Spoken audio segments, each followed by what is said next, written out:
Hi guys, Big Monday here. Today I have another low MMR replay coaching for you. This is one of the Reddit requests. This is AustinII, Austin the second maybe.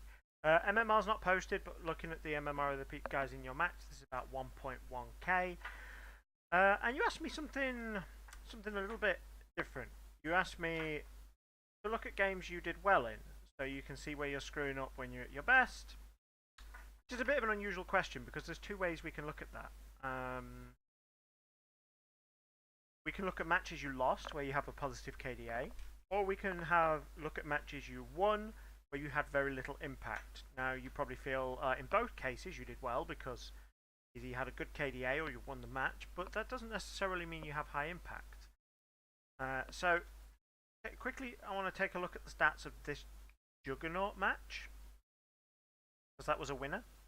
It was a winner where you were 3, 2, and 8. It was a relatively short match, so not going to get too involved. But you're 3, 2, and 8. Let's take a quick look at the stats on this page. Now, the reason this game ended so fast is because the Bloodseeker and the Meepo both absolutely dominated. They've both got really huge kills. They've got really high net worth.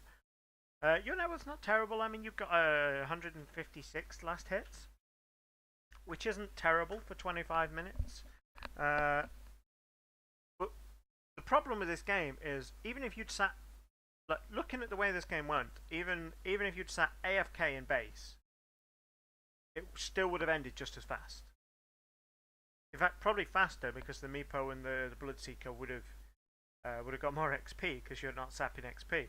Now that's not to say you had no impact at all, but it's to say that in a game you're winning this hard, it doesn't look like you were really the reason this team was winning. Now you may feel like you did well in this game because you won it and you didn't die a lot, but clearly the reason this game was won was because of these guys. And I hate to say it's all about KDA, because a lot of the time supports get grief for having a bad KDA, even though they've had a really high impact in this game.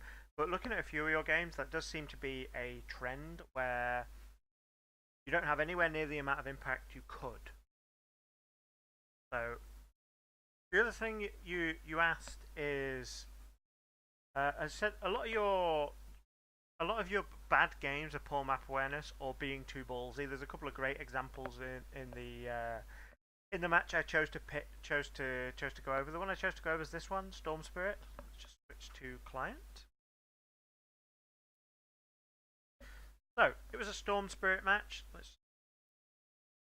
It seems like pretty standard items. Your last hits weren't amazing for the Storm Spirit. Actually, your last hits up to 10 minutes were pretty good. But let's watch the first 10 minutes. You'll see what I mean. There is a few issues I do want to go over, but we'll go through it as we get there. So there's a Ricky in this game, so you're spam clicking as the time comes. As you would expect. Blessings upon a loyal Fortunately, you got it anyway. My thanks. Honestly, if I was really worried about a Ricky, I'd either get some detection or both of my team be spam clicking. It's better to not give the rune to the ideal person than to lose it. So first off, you are right clicking the enemy creeps and you are pushing the wave. It advise against that. And it just seemed, as you leveled up in this, you used your static remnant to exclusively push the wave. You were hardly ever getting last hits with it, just constantly pushing. Kind of ends up working out a bit because this guy's pushing the wave too, but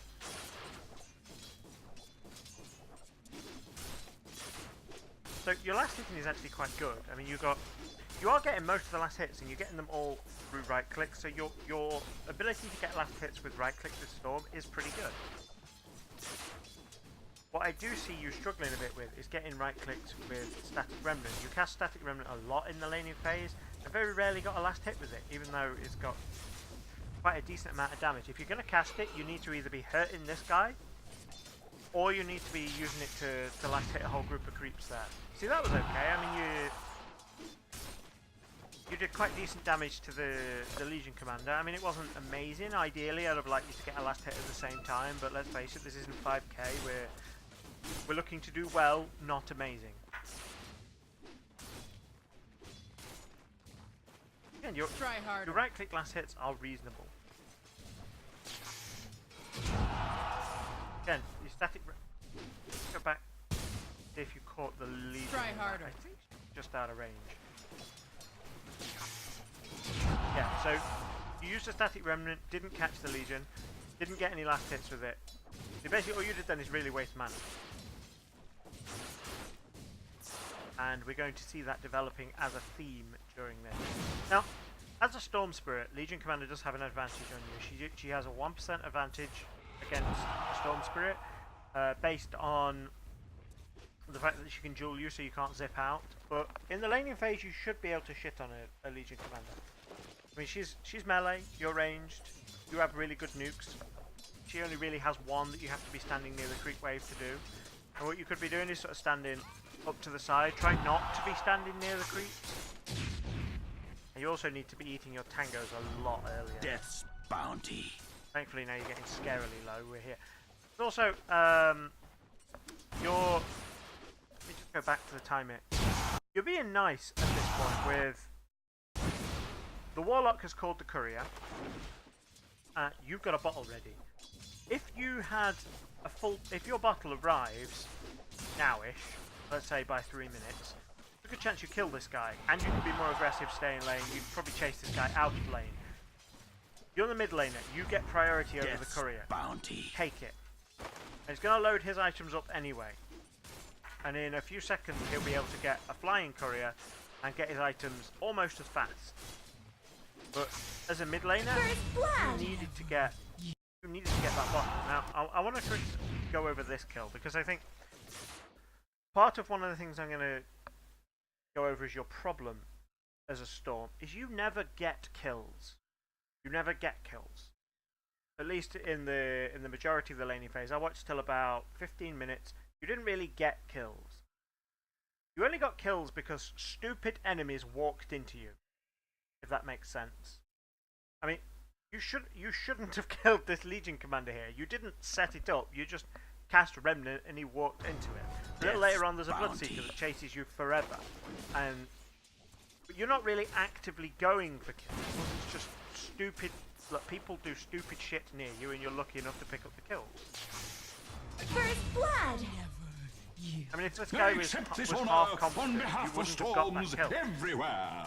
That wasn't you actively setting up a kill. What you really could be doing at this point where you can bully him is you go stand up here, go stand up here. You need to be careful you don't aggro the creeps. You want to don't stand not... Against a Legion Commander you need to avoid standing near the creep wave.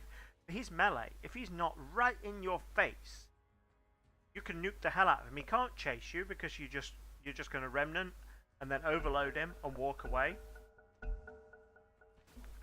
And he needs you to be near the creep wave to do any significant damage to you. Now, part of your problem is regen. If you'd have got your bottle delivered earlier, you'd be nearly full health now and you'd be able to be much more aggressive. So that's one kill so far, and it wasn't because you actively went for a kill, because somebody was stupid near you. So let's see. Dyer's What I'm middle looking tower for as a is under Storm attack. Spirit is I want to see you actively going for kills, using your ability to nuke to really shit on this guy mid, turning up at different lanes and getting a kill for other people, and just your job as a Storm is to set up a lot of kills, either be for yourself or to go to other lanes and gank and set up kills. So effectively you have a 0 score for that at the moment, because the only kill you have, somebody just walked into it. Fast forward, pause. Fast hitting's pretty good. You got 30 by 4 minutes. That's really good. You probably need to focus a little bit more on denying. Again, you're missing health. Use your bottle. Double damage.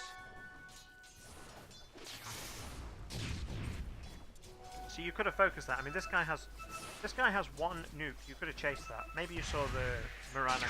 Sorry, the Luna coming in. But you're a Storm. You can escape that.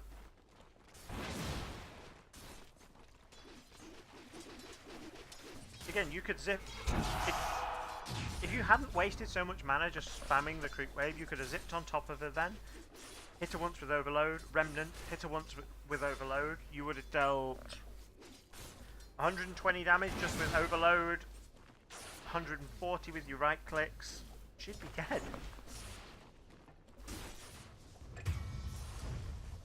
So you could have killed this guy. You could have actively sought out to kill this guy, and he knows you can kill him.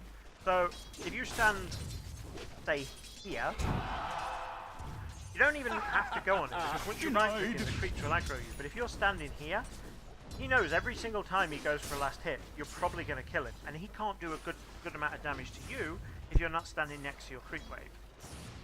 So you might, if you were positioning yourself more aggressively in this laning phase, you might find he just plays like a pussy, and you don't get the kills. But he gets nothing. He gets no last hits. He gets zoned out. He can't do decent damage to you because you're not under the creep wave, and you really need to go back out and heal now. You get super lucky here. I mean, you've got a Bloodseeker in this game. They have true sight of you right now. Over here now. If that guy was decent, he could have right-clicked you once and then blink struck you, and you'd be dead.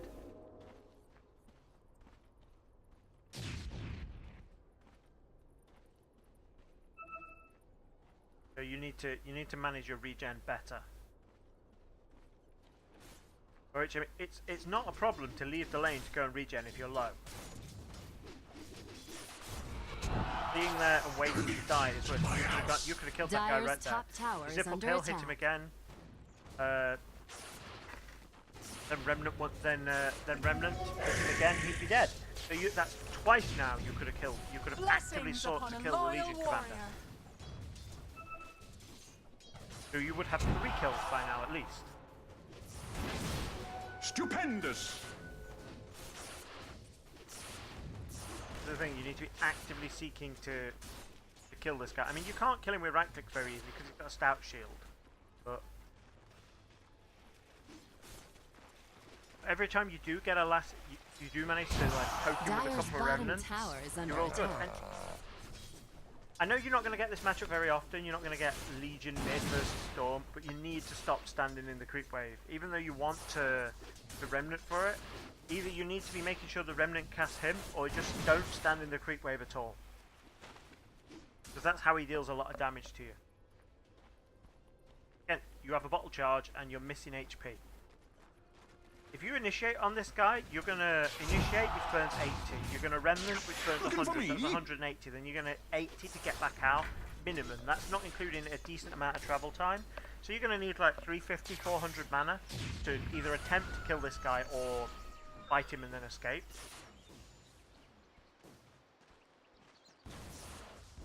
You need to be using all of your regen earlier. Don't wait till you're nearly dead. Make sure your HP pool and your mana pool is as full as it can possibly be. Like right now, you could go bot shrine. Tower is under attack. Let the That's a fun very good begin. dodge. This is another one of the kills I mean, where it's by the enemy being stupid and walking into it. I'm glad you turned around and hit this guy with the overload. He was going to die anyway because he was being stupid and diving all the way to tier 3s to kill you. 'Tis mine. And you're a storm spirit. Glorious things. You can get away from him. So that's 2 kills you have now, and both of them are because an enemy was stupid and just walked into you. And there's at least 2 kills you've missed because you weren't actively looking to get the kills. But your last hits are good, even though you've had to go back. This is good. I mean, this is you actively going for a kill. I mean, Killing spree. and that's perfect. I mean, that's at least 3 opportunities you've had to kill the Legion commander there. So, but you've only taken 1 of them. And unfortunately, he has his blink now.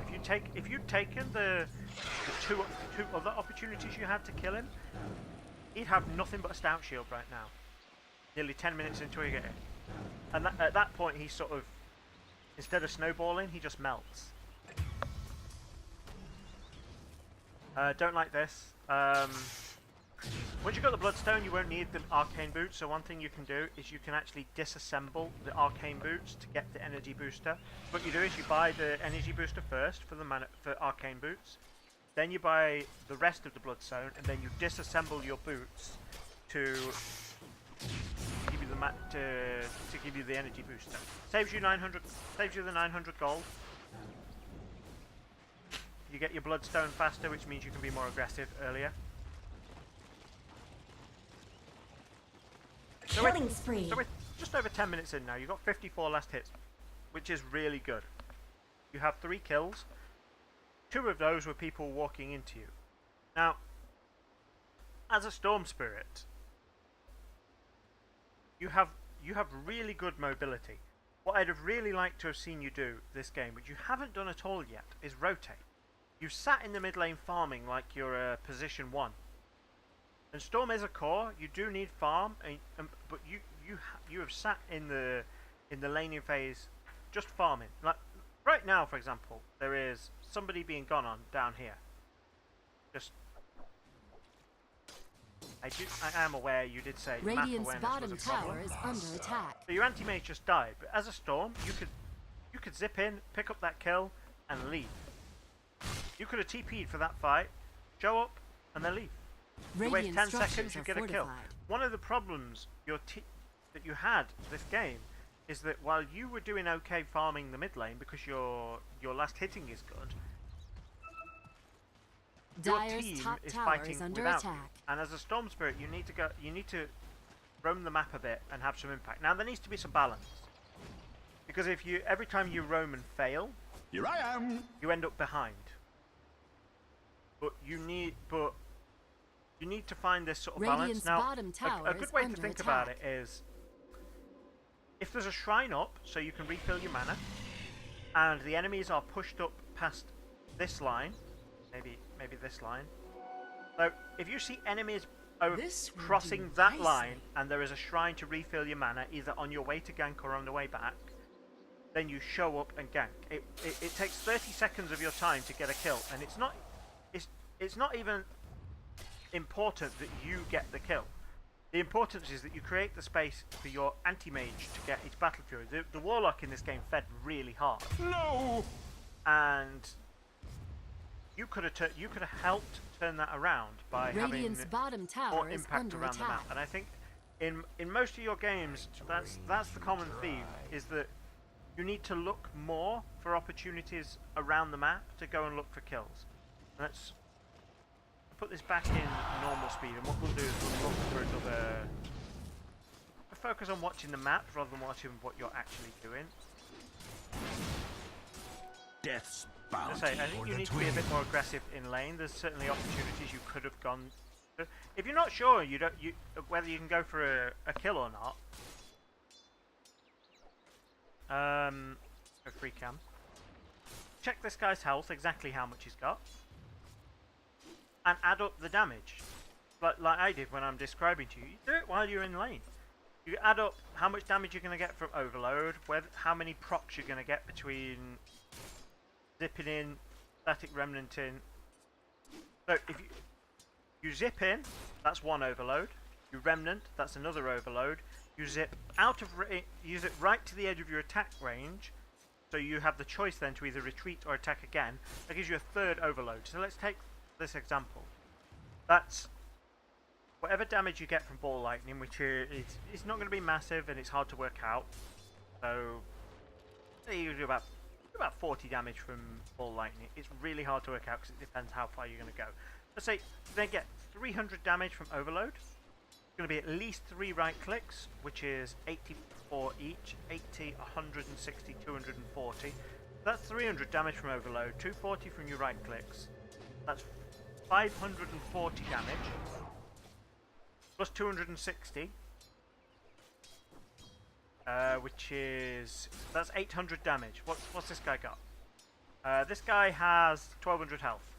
So you're going to take almost all that health away, and this guy's not squishy. Let's take a look at Ricky. You find Ricky, he's dead just on your initiation. You find Bloodseeker. Now he does have a bit of health, but you're going to find him a lot where he's going to take 30% more damage.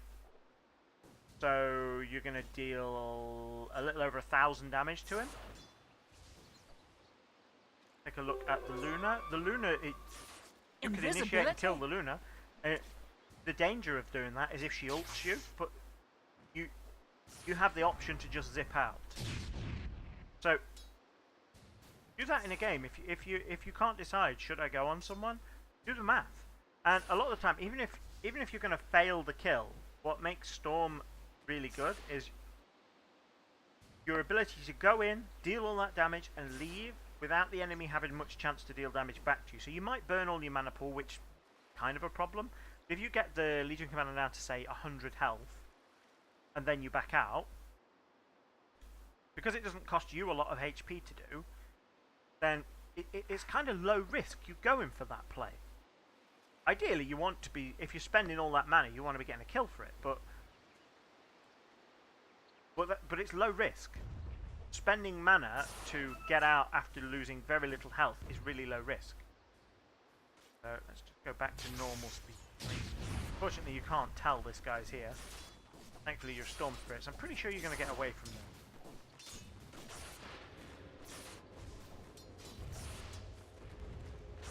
Dire's And that middle Luna is tower is spending under attack. forever just sitting waiting. Nice to see. I think that's the first time I've seen you look Whoa, in what a I different miss? lane. So we are 12 minutes in, and that's the first time I've seen you look elsewhere. And as you've already identified in your post, that's a big problem. What you need, just look for any time anyone is crossing that line. Anytime anyone is crossing Where's that the party? Let me draw. I need to draw. Anytime anyone is crossing this line, and there is a shrine up. Now you might find there's opportunities that in some games that look good enough to do that even when the shrine's not up, or even when they're a little bit further back. That's a judgment call. The point of this line and the shrines is that if you fail the gank, you use the shrine to refill your mana, and all you do is waste 30 seconds.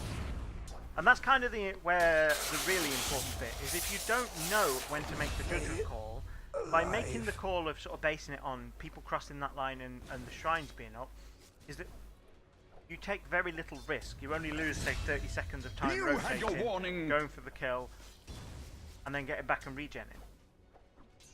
Whereas if, for example, you go on somebody who's, I don't know, somebody behind their tower up here, one is much higher risk, and it takes longer because you've got further to run. You're going to take much more damage because you're going to be tanking towers and so on. It takes longer for you to run back to your shrine and then to your lane. So you're spending a lot more resources, your time, your HP, your mana. You're spending a lot more resources to get that kill. If it works, then in most cases that would be fine. But what you have to consider, you have to plan for if you fail. Killing spree. Of shadows. Was unfortunate. So yeah, I think Triple that's a kill. good rule of thumb. Look for people crossing the line when there are shrines up to regen you. And that means that in the first 10 minutes of this game, each of those shrines would have been up once, let's say just after the 10 minutes, so you could have used each shrine twice. That's 4 times you could have ganked, and it would have cost you very little even if you failed. But if you succeed, everyone in that lane gets assist gold, everyone in that lane gets extra farm because there's nobody to challenge them, everyone in that lane gets time where they're not taking harass from the enemy so they can be more aggressive, and that helps all the lanes rather than just your lane. So I think that's the main point in this and your games. It's you need to look for opportunities to go gank. Dire's and bottom tower sort of is decide under it. Now, attack. if we get into higher MMR, the debates for the exact situation of when to gank or when to not could go on for hours. But I think just by giving this sort of rule of thumb that if you have a way to regen your health and mana, which is usually going to be the shrines, and people are crossing that line, you go kill them. So every sort of 5-10 seconds, you take a glance at the map, and if anybody's passing this line, and there's some way to heal nearby, then you go for it. You go for that kill. It's probably best to push the lane first. Dire's middle Drop tower is under a attack. remnant on it before you go. Make sure you clean up the wave before you go. so you're not missing much. But look for that line. I mean, as you get better, you'll see opportunities Dire structures are that fortified. don't meet that criteria. I'm just saying that criteria gives you low risk for attempting it, and it's going to have high impact for your team if you succeed. And that's what you need. You need to increase the amount of impact you're having for your team. So, hope that's been useful. Thanks for watching. If you do find it useful, drop me a like or a subscribe. Keep an eye on out for the Reddit thread. It's going to be in the description. I'm sure some other Storm players will drop in their 2 cents. So thanks for watching. Bye bye. Over here now.